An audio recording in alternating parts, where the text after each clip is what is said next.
As the time for your Disney cruise draws nearer, you're going to start thinking, what should I be packing? And there are a few things that if you do not pack them, it's really going to take the magic out of your cruise. So in this video, I'm sharing everything you need to remember to pack for your Disney cruise so that you can eliminate stress and maximize the magic. If you're new around here, hi, my name is Rhiannon Morgan. Everyone calls me Rhi. I am a mum to 4 amazing children, all of whom have autism, and we love all things Disney, especially Disney cruising. Through videos like this and my vlogs, I share not only the magic of our trips, but all of the essential tips you're going to need to plan your own cruise with bonus tips for neurodiverse families. If you are planning your own Disney cruise, make sure you grab my free Disney cruise planning resources that I will send straight to your inbox. Head to mummyof4.com/plan cruise to grab yours now. One of the most important things that you're going to need to pack for your Disney cruise are your travel documents. Without the correct travel documents, you will not be allowed to board the ship. During your online check-in, you will be required to upload copies of the travel documents that you're going to need for sailing on your cruise. And the exact travel documents that you're going to need are going to vary dependent upon where you are cruising to and from and where you normally live. For example, as UK citizens, when we sail on the Fantasy this summer from Southampton going to Spain, we will need our UK passports. But when we sailed from Port Canaveral on the Wish,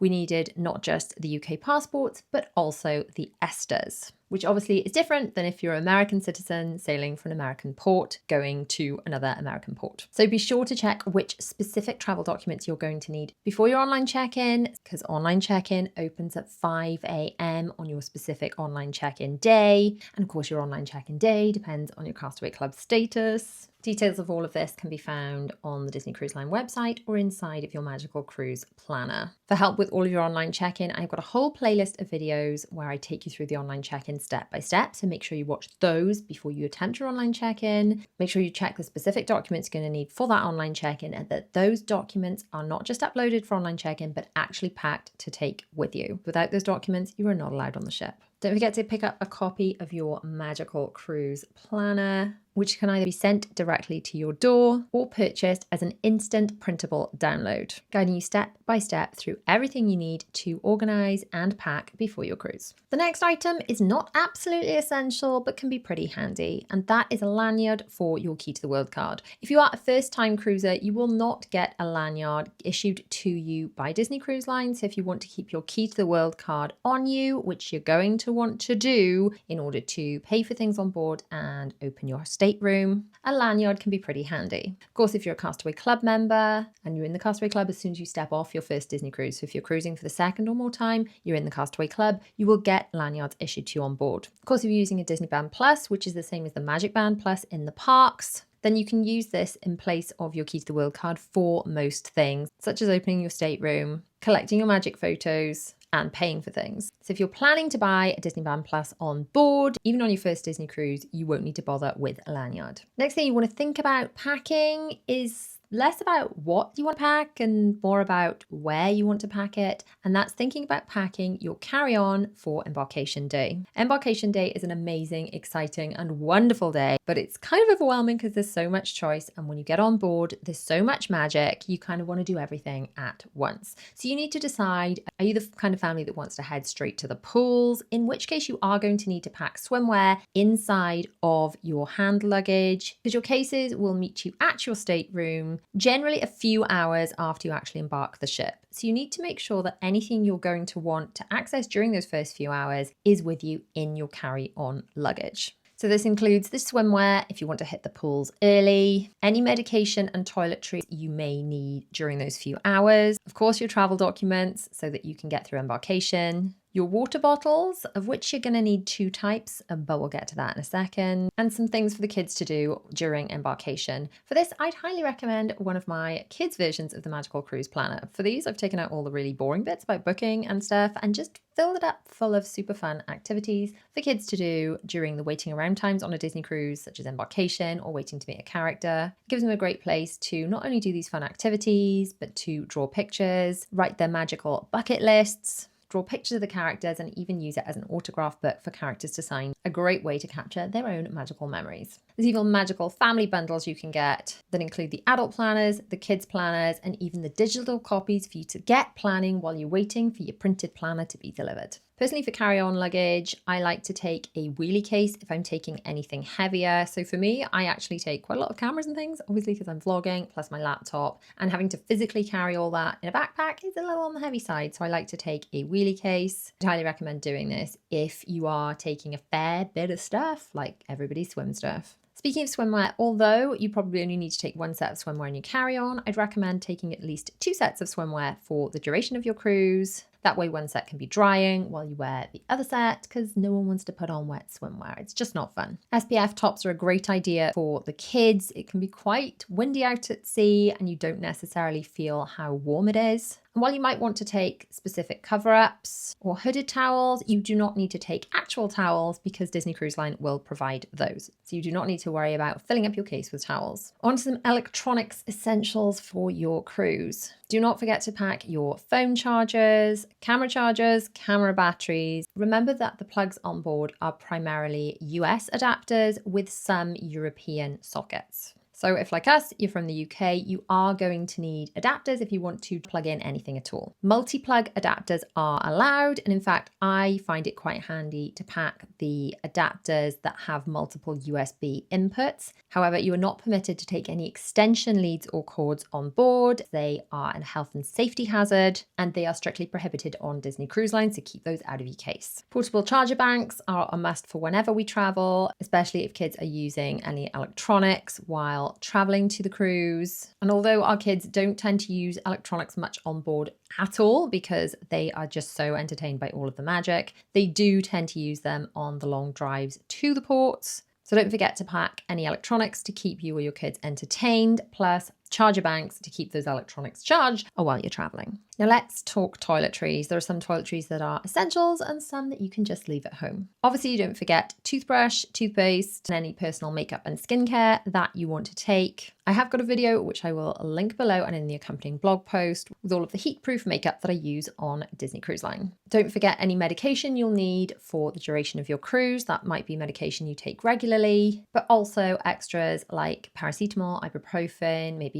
Calpol for the children, just in case of emergency. I always have a little health kit that just lives in our suitcase, so I don't have to think about that stuff every time we travel. Do not forget your sunscreen. Like I said, sometimes even if it doesn't seem that hot out at sea because of the breeze, the sun can still be strong. I personally like the Sultan 8 hours from Boots for our children, especially the Play and Swim, I think it's called. So it's 8 hours sun protection if they don't get wet and 3 hours sun protection in the water before you've got to top up again. So we use the big bottles in the morning to cover them in sunscreen, and then we have the little roll-ons to top up throughout the day after that time period has elapsed. If you use hair straighteners or curlers, you'll want to pack those, but you do not need to worry about packing a hairdryer because Disney Cruise Line will provide one in your stateroom with an appropriate plug that will plug straight into the wall. So that's a bonus. You can take shampoo and conditioner if you really want to, but Disney Cruise Line provide shampoo, conditioner, body wash, and hand soap, and it all smells amazing. So unless your kids have really sensitive skin, or maybe like mine have autism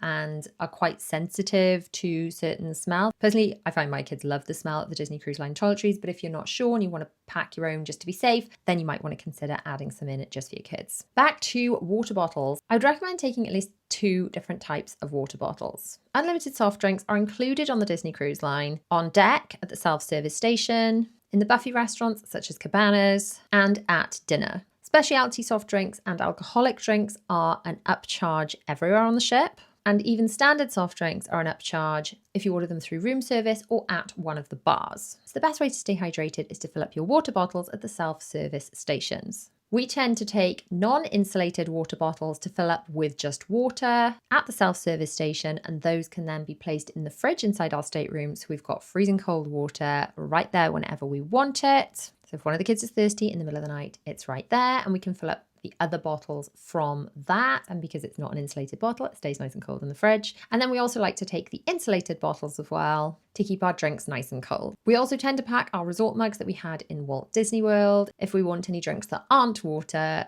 such as fizzy drinks from the self-service. But honestly, my kids tend to mostly just drink water. So therefore the insulated bottles are much easier because they don't spill and you can pop them in your bag. A little word about alcohol. The drinking age on the ship is 21 because it's an American ship, regardless of where the ship happens to be in the world. Adults aged 21 and over can bring on board up to 2 bottles of wine or champagne each, or up to 6 bottled beers. These items can be brought on board in your hand luggage, not your check-in luggage. And remember, at each port you get off at, you're allowed to bring your alcohol on the ship again. So you could technically pick up an extra 2 bottles of wine each per port if you wanted to. This alcohol can only be consumed in your stateroom, which is ideal if you have a veranda stateroom. We're going to hang out there anyway, but you're not supposed to drink it elsewhere on the ship. Make sure you speak to guest services about grabbing some glasses so that you can drink your wine on your veranda. A few magical extras you may want to consider packing. Magnetic hooks are super handy when you're sailing on Disney Cruise Line, especially for hanging up things like lanyards and medals if you are lucky enough to win any during any of the quizzes. All of the walls on Disney Cruise Line are magnetic, so you can hang up these hooks all over your stateroom to decorate the walls. Speaking of magnets, you can also decorate your stateroom door, which is a really fun activity to do on the Disney Cruise Line. So many people go all out with decorating their stateroom doors and put some really beautiful decorations up. There are loads of personalized magnets that you can get online. Not only is this fun and pretty and just really magical, but it's also super practical too, because the long Disney Cruise Line corridors, all the doors kind of look the same. So in order to easily find your stateroom, decorating your door is a good idea. It is only magnets you're allowed to use to decorate your door. No tape or glue, anything like that. None of that's allowed. And collecting Disney Cruise Line magnets is a fun thing to do each time you cruise with Disney. Something else you might want to consider taking is some pixie dust. Pixie dust is a fun thing that guests do at Disney parks and on Disney Cruise Line, which are just little random acts of kindness, which are given to cast members who've really gone the extra mile, to servers and stateroom hosts that have taken good care of you in addition to the tips that you leave, and to other guests on board. We love making up pixie dust bags before we travel, and then my girls also love making Disney themed bracelets to gift to cast members and other guests too. So if you see us on board the Fantasy this summer, come and say hi and we'll have some pixie dust for you. Something else that we don't personally get involved with, but a lot of Disney guests do, is fish extenders. And this is a very similar thing to pixie dusting, but a bit more organized. This is where you get involved via Facebook groups with other people on your specific cruise. People submit the names and ages of their children and their stateroom numbers, and then everyone within the group goes and pixie dusts all the other fish extenders, which is just the little hooks outside the room, leaving bespoke pixie dust for the people staying in that stateroom. It is a lovely addition to the cruise. We don't actually get involved with it because of what I do for work, and we bump into so many lovely people, which is wonderful on board, but I don't tend to share which stateroom we're in, just for sort of privacy reasons, which is why we stay out of the fish extender scheme. But I know so many people do it and absolutely love it. So if that's something you fancy getting involved in, check out on Facebook to see if there is a group for your specific sailing. Disney ducks used to be a thing previously when we cruised, where you'd leave cute little ducks with messages around the ship and people would find them and then either hide them again or take them home. This is no longer allowed with Disney Cruise Line. I think the Disney ducks took over a little bit. It was super fun, but it's no longer allowed unless you are specific pixie dusting the Disney ducks to specific staterooms, but they can't be left anymore in public spaces, unfortunately. As well as all of your savings, something you're probably going to want to bring with you is an expandable bag, because if you were getting off the ship and you have been shopping, you're probably going to have a lot more stuff than you got on board with. Now, obviously, if you are flying to get home from your cruise, you are going to have to consider luggage allowance and weight limits. So maybe pack with space in your bag so that you can actually take all of your amazing Disney merch purchases into your existing case. But if, like us, you were just getting off the ship and driving home, an extra expandable bag is always a good idea to put in all the bits and pieces that you just know you're going to end up buying in the shop, because it is all so good. They often sell bags behind the desk in the Disney Cruise Line shops, and they've had some really great massive duffel bags before, which have been perfect for carrying home the extra merch. But you never know exactly what's going to be available till you get on board, so don't necessarily bank on those being available, although maybe keep them in the back of your mind to look out for them. I know we've had a big duffel bag before, which we've since used as a swimming bag, and a backpack, which was smaller but still cool.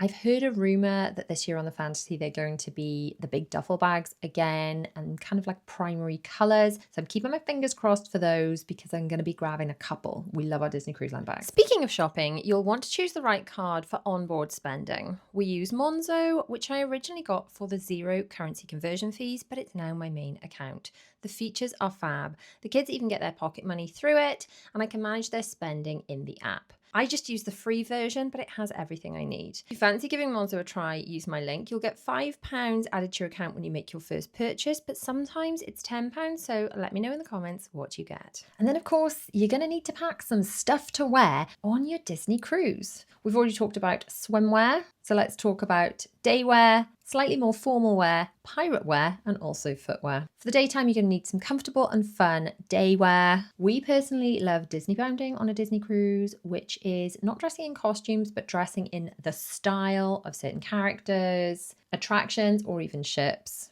using colour and fun accessories. And we like to do this in both day outfits and evening outfits. Now, this is not compulsory by any stretch of the imagination. You wear whatever you are comfortable with on a Disney cruise, but I have got a whole playlist full of fun Disney bound outfits if you are interested in that. For footwear, during the day, I tend to go for Skechers because although it's not compulsory to walk 11 billion steps on a Disney cruise, it is my understanding that some people go on a Disney cruise and have a very relaxing time. But that is not the way my children like to cruise. They like to cruise by dashing all over the ship, doing fun things like the Midship Detective Agency, chasing after characters, and generally having so much fun, but getting a lot of steps in. So make sure you have got comfortable footwear in case this is the cruise that you end up choosing with your family. Disney ears are obviously optional, but highly recommended. You're going to need some kind of flip-flops or sandals for around the pool, as well as your comfortable day shoes. And then you're going to need slightly dressier clothes for the evenings, or if you're dining at any of the adult-only Disney experiences, such as Paolo or Remy on the Disney Fantasy. And yes, we do have reservations for Remy this summer on the Fantasy, so stay tuned for the vlogs. We'll be sharing the whole experience.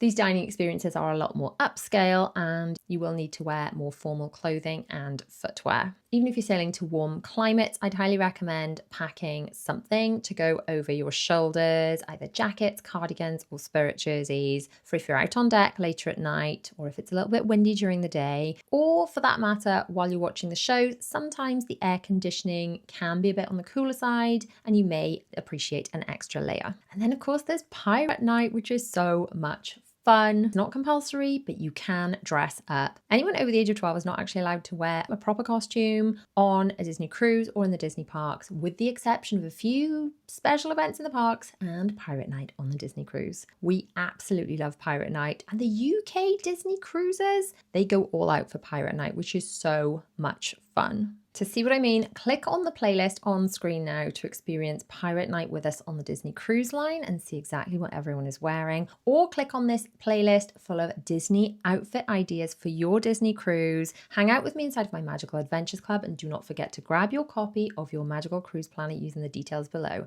I'll see you real soon. Mwah. Bye.